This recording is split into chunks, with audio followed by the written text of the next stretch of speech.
Bismillahirrahmanirrahim. Aziz kardeşlerim, bizleri bir kez daha Ramazan bayramına eriştiren Rabbimize hamd, onun kutlu elçisi Hazreti Muhammed Mustafa'ya salat ve selam olsun.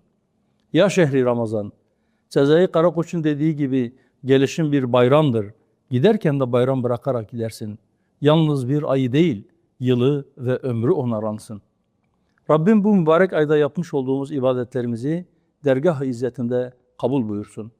Aziz kardeşlerim, bir yandan bayramın sevincini yaşarken, diğer taraftan da İslam aleminin içerisinde bulunduğu durumun hüznüyle yine buruk bir bayram geçiriyoruz.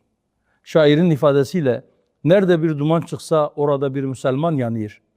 Gazze'de, Lübnan'da, İran'da, Doğu Türkistan'da ve dünyanın dört bir tarafında kardeşlerimiz Siyonist ve emperyalist saldırılara maruz kalıyor.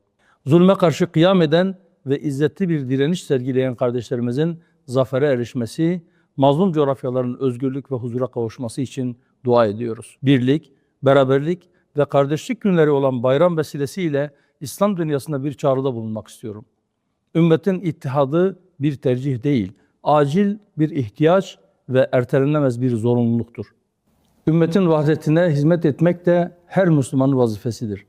Aziz kardeşlerim, bu duygu ve düşüncelerle milletimizin ve tüm alem-i İslam'ın Ramazan bayramını en kalbi duygularımla tebrik ediyor. Bayramın, adaletin, huzurun ve refahın bütün dünyada hakim olmasına, tüm mazlumların kurtuluşuna vesile olmasını temenni ediyorum. Bayramımız mübarek olsun. Cejname piroz ve roşan-ı mübarek. İdukum mübarek.